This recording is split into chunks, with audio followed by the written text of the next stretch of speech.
What's going on, guys? I wanted to come to you today and talk more specifically to you business owner parents out there and talk about why delegation is so important. And the reason why I want to do that is I want you to be able to get time back with your family. And I'm going to go through some of the things that you can do to delegate, as well as why is it so important and how it's actually impacted my life. So that way you can also change your life and your family lives.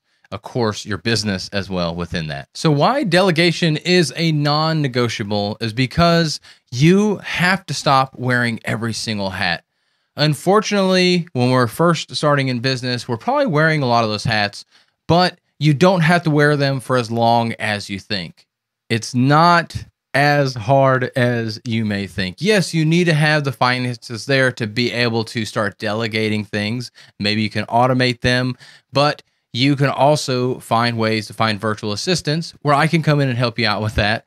But you can find a virtual assistant for yourself to be able to delegate those tasks. Or maybe you have a great friend that wants to help you out as well and just take care of a couple of things. But even then, before we even have to delegate, just thinking in this framework of if I delegate this, what is that going to look like will help you out as well. So now that hopefully I've helped you understand that delegation is important here, what are those things that you can start delegating first?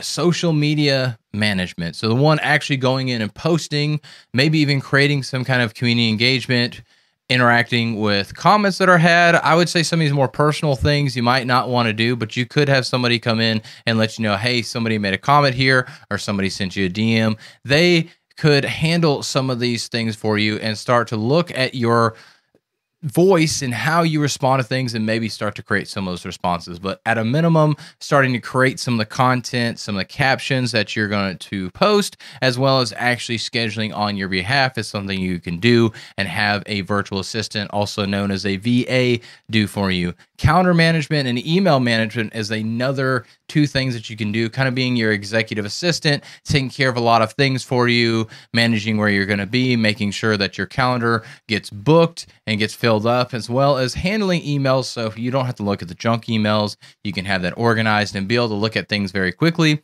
and kind of have a summary of what's going on or what requests came in and be able to kind of assign you tasks from there. So what I want you to do today to figure out what those things are that you can delegate, I just mentioned two that are very easy to delegate, is really go through a list.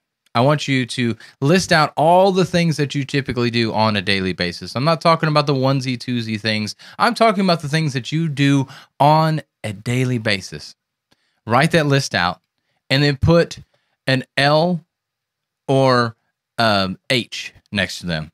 So either you like them or you hate them, and write that out. And I want it to be this contrast because we need to be able to say, and if you're on the border like, I don't really hate it, but I don't like it, it's a hate. Immediately put it to the hate because we need to create the contrast there. And then a second thing, after you've made this list, you've put an L or an H for like or hate, you need to put a $ or not a dollar, or you put a $ or slash through that $. So are these money-making activities or are they not money-making activities? And now when you have these two categories, what we want to do is look at the things that are hated or have an H next to them and have a $ with a slash through it. So these are things that you hate or don't like that also don't make you money. And so something like social media, doing the posting itself, responding to an email probably doesn't make you money. And maybe you like social media, maybe you don't.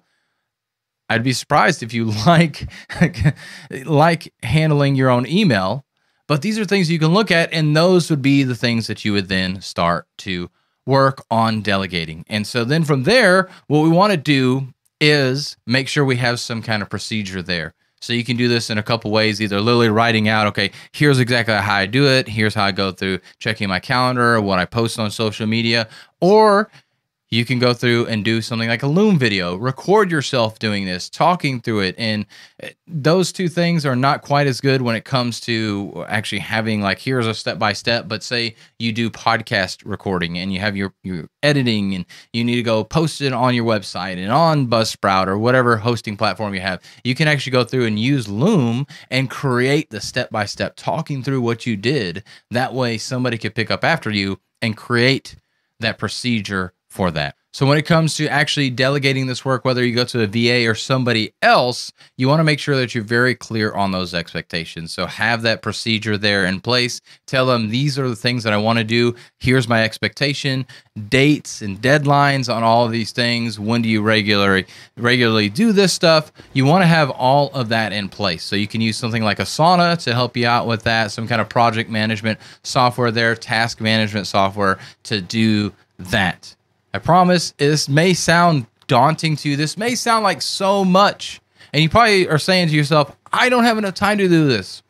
But you don't have enough time not to do that. By you not taking the time to list out the tasks that you could possibly delegate, the tasks that you don't like to do, and that don't make you money, that are taking time away from your precious family, these are the tasks that you can hand off easily.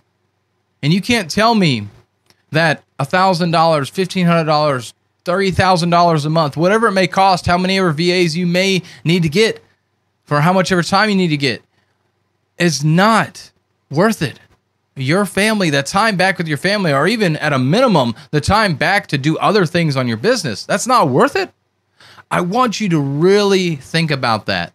And at the worst, at least you're doing an audit on the things that you're doing, the things that you like, the things that you don't like. So when it's finally time for you to do that, you're able to then delegate or automate those tasks.